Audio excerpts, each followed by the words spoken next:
ಎಲ್ರಿಗೂ ನಮಸ್ಕಾರ. Welcome to 21 days to better me ಸೀರೀಸ್ಗೆ. ಇವತ್ತು ಡೇ 6 ಆಗಿರುತ್ತೆ. ಮಾರ್ನಿಂಗ್ ಎದ್ದ ತಕ್ಷಣ ಬಿಸಿನೀರು ಕುಡಿದು ಡೈರೆಕ್ಟ್ ನಾನು ಒಂದು ಫಂಕ್ಷನ್ ಇತ್ತು, ಅಲ್ಲಿಗೆ ಹೊರಟಿದ್ದೆ. ಇದ್ರ ಗೆಟ್ ರೆಡಿ ವಿತ್ ಮೀ ವಿಡಿಯೋನ ನಾನು ಇನ್ಸ್ಟಾಗ್ರಾಮಲ್ಲಿ ಹಾಕಿರ್ತೀನಿ. ಚಾರ್ಮಿಂಗ್ ಬಿಂದು ಅಂತ ಇನ್ಸ್ಟಾಗ್ರಾಮ್ ಐಡಿ ಆಗಿರುತ್ತೆ. ಹಾಗೆ ಅಮ್ಮ ನಾನು ಇಬ್ಬರು ಕೂಡ ಫಂಕ್ಷನ್ಗೆ ಹೋದ್ವಿ.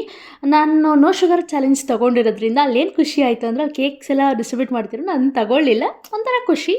ಅದಾದಮೇಲೆ ಮೊಟ್ಟೆ ಬೇಯಕ್ಕಿಟ್ಟು ಅದೇ ನೀರು ಮೇಲೆ ನಾನು ಈ ಥರ ತೂತು ಇರುವಂತಹ ಬಾಣಲಿನೋ ಸಮಥಿಂಗ್ ಪಾತ್ರೆ ಇರುತ್ತಲ್ಲ ಆ ಥರ ತೊಗೊಂಡು ಅದ್ರ ಮೇಲೆ ತರಕಾರಿನ ಹಾಕಿ ಆ ಸ್ಟೀಮಲ್ಲಿ ಅದನ್ನು ಬೇಯಿಸ್ತೀನಿ, ತರಕಾರಿನ ಬೇಯಿಸ್ತೀನಿ. ಅದು ಫೈಬರ್ಗೋಸ್ಕರ, ಇದು ಪ್ರೋಟೀನ್ಗೋಸ್ಕರ and carbs of course rice. And ನನ್ನ ವಾಕಿಂಗ್ನ ಕಂಪ್ಲೀಟ್ ಮಾಡಿಕೊಂಡೆ ಈವ್ನಿಂಗ್. ಆ್ಯಂಡ್ ಇವತ್ತು ಕೂಡ 8K ಸ್ಟೆಪ್ಸ್ನ ಮಾತ್ರ ಕವರ್ ಮಾಡೋಕ್ಕಾಯಿತು. ಸ್ವಲ್ಪ ನನ್ನ ಅಡುಗೆ ನಾನು ಮಾಡ್ಕೊಳ್ಳೋದ್ರಿಂದ ಗೊತ್ತಿಲ್ಲ, ಸ್ವಲ್ಪ ಲೇಟ್ ಆಗುತ್ತೆ. ಸೊ ಅದಕ್ಕೋಸ್ಕರ ಇದು ನನ್ನ ಮೇಯ್ನ್ ಟಾರ್ಗೆಟ್ಸ್. ಇಷ್ಟನ್ನು ಕೂಡ ನಾನು ಕಂಪ್ಲೀಟ್ ಮಾಡಿದ್ದೀನಿ ಗೈಸ್ ಸಕ್ಸಸ್ಫುಲಿ. ನಾನು ಡೇ 6ನ ಕೂಡ ಕಂಪ್ಲೀಟ್ ಮಾಡಿದ್ದೀನಿ. ದಯವಿಟ್ಟು ನನ್ನ ಚಾನಲ್ನ ಸಬ್ಸ್ಕ್ರೈಬ್ ಮಾಡ್ಕೊಳ್ಳಿ, ಲೈಕ್ ಮಾಡ್ಕೊಳ್ಳಿ ಅಂತ ಹೇಳ್ತಾ ನಾಳೆ ಸಿಗುವ. ಬಾಯ್.